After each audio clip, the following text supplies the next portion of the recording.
What up? Sub dog. I want to get my thoughts out right quick in support of my previous video in regards to UFC 328 possibly being rigged or scripted or whatever. Not the whole event. Mainly the fight between championship fight between Kamzat and Sean Strickland. Kamzat Chimaev and Sean Strickland. It is, in my opinion, because it just doesn't really make sense that a wrestler would stop using his pedigree or so early on in the fight, and the excuse given is that he gassed out and all this stuff and whatever. I think it was like, he's a company man. He doesn't care. He wanted to move up in weight, and he just cares about that paycheck, and whatever. There is levels to this game of deception, right? Anyways, but real quick, I've been thinking about recently Khabib Nurmagomedov, right? Just a little bit of food for thought as far as like how UFC picks and chooses favorites to be their champion for whatever reasons. Maybe they're controllable, easier to market, or maybe their reign of being a champion is better off for the company somehow to sell tickets, ride the popularity train, whatever. Because that's always the dilemma the UFC is in. They'll put all this money into marketing somebody and this and that, whatever, blah, blah, blah, making their personality known, their story known, giving them the spotlight, making them, giving them the opportunity, and then they'll lose.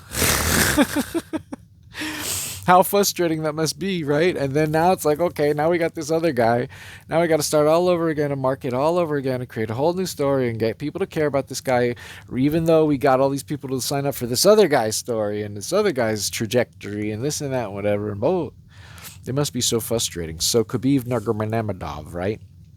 Apparently, he's undefeated, supposedly, allegedly, but there were some close calls he had in his career in fights or whatever, and some you would even say controversial decisions, such as the Tibau fight or whatever, And let's talk about controversial decisions. The Tibau fight, the Lyoto Machida Shogun Rua fight from long ago. I remember that was my first take on, like, did the judges watch the same fight that I watched?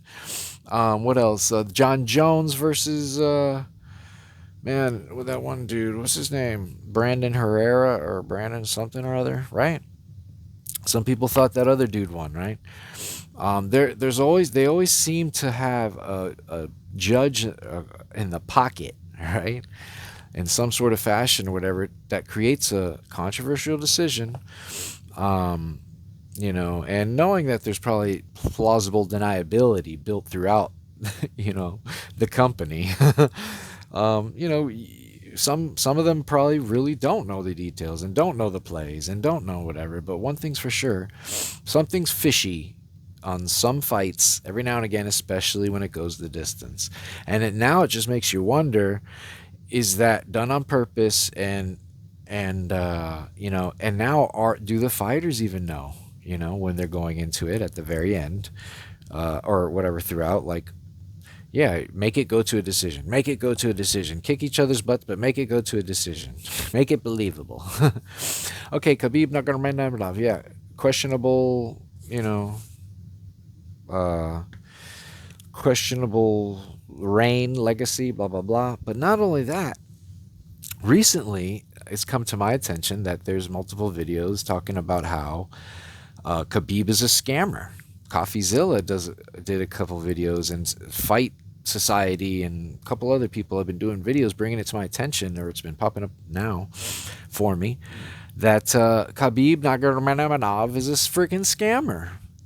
He's been involved in numerous crypto project rug pulls, and for the record, I was once upon a time, if you look back at my track record on videos, I thought, when I was learning about crypto, 2020, 2021, I was learning about crypto, and I thought it was the next big thing. I thought it was, oh man, it's going to be a great investment, this and that. And then, man, was I wrong? Was I wrong? That whole financial sector or whatever is just unregulated and wild, wild west type, scam land. Oh my gosh, look at all this mess. I gotta freaking mess with that. Anyways, I was shredding some papers yesterday and it's creating a mess. I gotta clean that out. Anyways, whatever. So yeah, so crypto sucks, you know. My bad, I repent. But you know, I just leave that video up there just for historical record. But yeah, so Khabib now 2026 has been promoting numerous crypto project rug pulls. And it's like, dude, how can you not know at this point? The Haktua girl, Logan Paul, Jake Paul, all these crazy NFTs. What's that one crazy dude?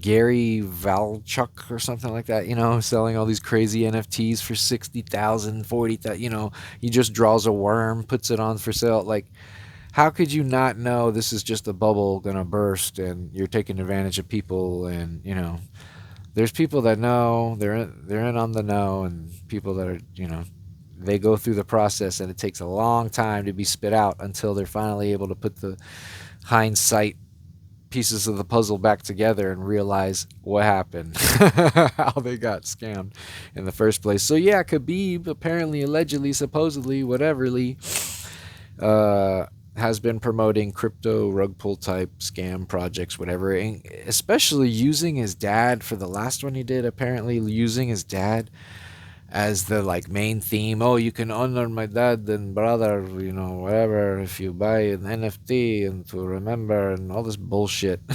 You know, it's like, dude, it just if that doesn't go to show to tell you like the characters these people play and how we don't know who they truly are aside from who they portray themselves to be. And even Conor McGregor apparently back then called him out on it, and nobody just understood it. You know, nobody understood where he was coming from, what he was saying. And you know, I don't know, I think it's fascinating that Conor McGregor was able to come find all that out.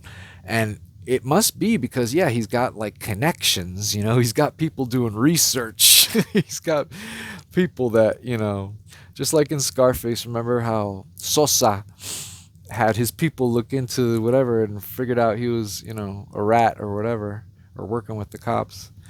It's like when you're connected, you have people that they run your background. They look into, you know, your crap, and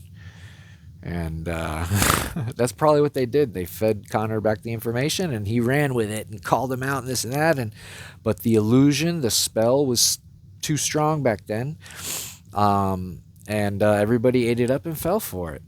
You know, and it's not until finally some time goes by the true colors come out. You judge them by their fruits, you know.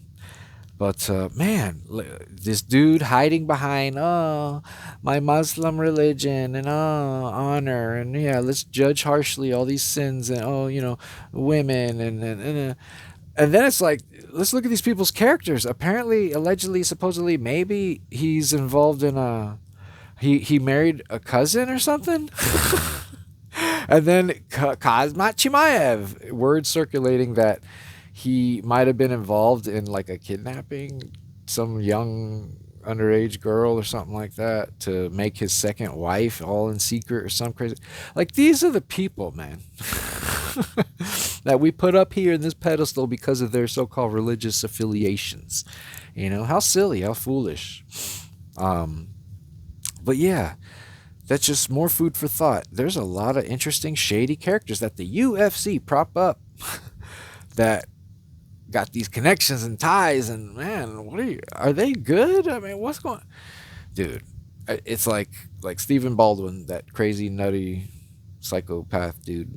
Not psychopath, but you know, he'd just be like crying in front of the camera on Facebook or wherever the heck they're putting his videos. I saw this clip and he's like, it's all of them.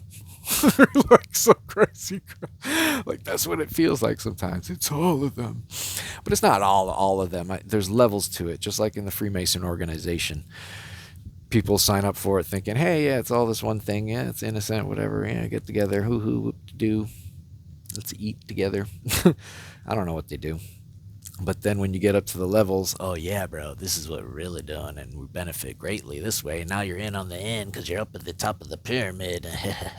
You know what I'm saying? All right, I'm just talking caca now, but man, UFC 328 with Khamzat Chimaev and Sean Strickland was such an eye-opening event. Unless I'm just batshit crazy, utterly paranoid, that's also a possibility not to be taken out of consideration, right?